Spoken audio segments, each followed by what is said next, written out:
नमस्ते दोस्तों, आपका मेरे YouTube चैनल शेयर मार्केट का बॉन्ड में बहुत बहुत स्वागत है। आज हम बात कर रहे हैं गो फर्स्ट के बारे में, जो गो एयर के नाम से भी जानी जाती है। ये कंपनी अपने आप ही NCLT में गई कि दिवालिया घोषित होने के लिए। उसका मेन कारण क्या है और उसके पीछे की कहानी क्या है, वो हम आपको बताते हैं। गो फर्स्ट जो इंडिया में काफ़ी अच्छी एयरलाइंस कंपनी है, इसके पास जितने भी विमान हैं उसमें से आधे से ज़्यादा विमान उसके ग्राउंडेड पड़े हुए हैं, यानी वो उड़ान नहीं बढ़ पा रहे हैं। उसका मेन कारण है अमेरिका की एक कंपनी है ट्रेंट एंड बिटनी, जो इंजन की सप्लाई करती है एयरलाइंस कंपनियों को। ट्रेंट एंड बिटनी जो है उसने इनके एयरवर्स जो विमान है A320, इनके इंजन को प्रोवाइड नहीं किया है, जिसकी वजह से गोफर्स की जो उड़ानें हैं वो रुकी हुई हैं और वो पूरी क्षमता से अपना काम नहीं कर पा रही हैं। ये तो बात रही ट्रेंट एंड बिटनी की, जिसकी वजह से गो फर्स्ट आज की डेट में दिवालिया होने की पोजीशन में पहुंच गया है। जैसा कि कंपनी ने बताया है कि और रिपोर्ट के साथ जो खबर आ रही है उसमें ये आ रही है कंपनी के करीब 50 विमान ग्राउंड पर हैं, जिसके चलते कंपनी का कैश फ्लो काफ़ी कम हो चुका है और उस पर काफ़ी ज़्यादा प्रभाव पड़ा हुआ है। तो कंपनी को इसलिए NCLT में जाना पड़ा।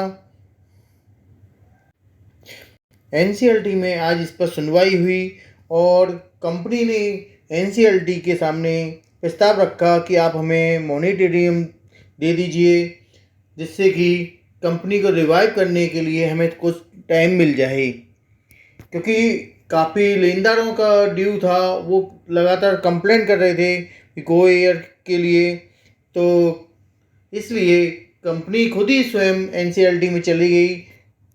यदि लेनदार NCLT में जाते तो क्या कहते हैं, NCLT को इंसॉल्वेंसी जो दिवालिया घोषित करने वाली बात है तो उस पर कार्रवाई कर सकती थी NCLT। लेकिन जब कंपनी गई है तो कंपनी के पास NCLT के सामने अपनी बातें रखने का मौका था।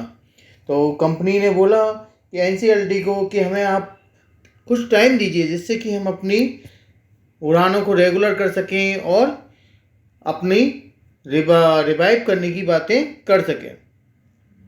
तो NCLT ने अपना डिसीजन होल्ड करके रखा है आज की डेट में। जो हियरिंग थी उसकी अनुसार एक्चुअली गो फर्स्ट की एक समस्या नहीं है, गो फर्स्ट के साथ काफ़ी समस्या हैं।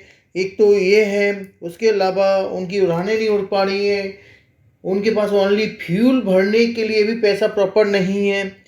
तो वो इतनी सारी समस्या आने की वजह से उन्होंने पहले 3 और 4 तारीख को अपनी उड़ानें कैंसिल करी थी। लेकिन जिस तरीके की स्थिति आ गई है आज की डेट में, इनको अपनी उड़ानें जो हैं वो आगे 15 तारीख तक कैंसिल करनी पड़ी है इनको। इसके अलावा DGCA ने भी इनको क्लियर बोल दिया है कि आपने जो भी उड़ानें कैंसिल की हैं, आपको अपने कस्टमर का पैसा फुल रिफंड करना पड़ेगा, जिसकी वजह से भी इस पर काफ़ी ज़्यादा प्रभाव पड़ रहा है। अब इनको भी कस्टमर को जो दिक्कत हुई है उसकी वजह से इन्हें पैसा वापस करना पड़ेगा। इसके अलावा और भी बहुत सारी प्रॉब्लम फेस कर रहे हैं।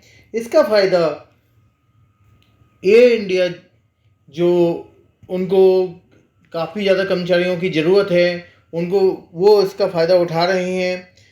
जैसा कि हम देख भी रहे हैं, एयर इंडिया ने इस समय काफ़ी ज़्यादा अपनी वैकेंसी निकाली हुई है पायलट के लिए और कर्मचारियों के लिए, जिससे कि गो फर्स्ट के कर्मचारी एयर इंडिया की तरफ मूव कर सकें। इसी तरह से काफ़ी इस तरीके से कहानी बन के आ रही है और गो जिसे हम गो एयर और गो फर्स्ट दोनों ही बोलते हैं, इस समय बहुत ज़्यादा सर्वाइव वाली स्थिति इनके लिए पैदा हो गई है। आगे देखते हैं कि एनसीएलटी क्या डिसीजन लेता है गो फर्स्ट के केस में और इनको किस हिसाब से रिवाइव करने की बात करता है। ये सारी चीज़ें सामने आ रही हैं। इसके अलावा एक और मुसीबत गो बस के लिए है आ गई है। जैसा कि हम न्यूज़ देख रहे हैं, गो बस के जो विमान लीज पे लिए हुए हैं, उन विमान कंपनियों ने भी डीजीसीए के सामने अर्जी दाखिल की है कि भाई गो बस से हमें यदि वो विमान उड़ा नहीं पा रहे हैं तो हमारे विमान को वापसी कराया जाए। जैसा कि आप भी न्यूज़ देख रहे हैं कि क्लियर उसमें लिख कर आ रहा है, कई लीजर ने अपने प्लेन डी रजिस्टर करने की अर्जी दी है। इसी के साथ अपने लीज पर दिए विमान वापस लेने की शुरुआत हो गई है। लीजर्स जो हैं उन्होंने कोलकाता, नागपुर, मुंबई में अपने प्लेन डी रजिस्टर करने की अर्जी डाली है। अभी तक कुल 20 विमान वापस लेने की अर्जी डाली गई है। डीजीसीए जो कि नागर विमान निदेशालय ने भी गो फर्स्ट की फ्लाइट को डी रजिस्टर करने की बात की है। तो इस तरीके से ये सारी परेशानियों का सामना लगातार करना पड़ रहा है गो फर्स्ट को। जिस तरीके से ये सारा उठापड़ा हुआ है, इसमें सबसे बड़ा नाम आ रहा है अमेरिकन कंपनी फ्रेंड एंड बिटनी का, जिसने समय पे गो फर्स्ट को उनके जहाज़ों के इंजन प्रोवाइड नहीं कराए, जिससे कि वो गो फर्स्ट की फ़्लाइटें ग्राउंडेड ही रह गई, एयर नहीं हो पाई और उस वजह से इनको काफ़ी ज़्यादा लॉस हुआ। तो और इसके अलावा इस समय जो पीक सीजन चलता है एयरलाइन कंपनियों का, उसका भी बेनिफिट गो फर्स्ट ने नहीं ले पाया। गो फर्स्ट या गो एयर जिसे बोलते हैं, उसने एनसीएलटी में भी अपनी ये बात रखी कि इस समय हमारा पीक सीजन है, आप हमें मॉनिटरियम दीजिए जिससे कि हम थोड़ा रिवाइव कर सकें। अब एनसीएलटी ने अपना डिसीजन पेंडिंग करके रखा है। अब हम सब लोगों की निगाहें एनसीएलटी के डिसीजन पर लगेगी कि भाई एनसीएलटी मॉनिटरियम देता है या इंसॉल्वेंसी में इसको भेजता है। तो आप लोग भी गो फर्स्ट पर निगाहें बना के रखिए। आपको मेरा वीडियो पसंद आया हो तो लाइक कीजिए, शेयर कीजिए। Thank you very much.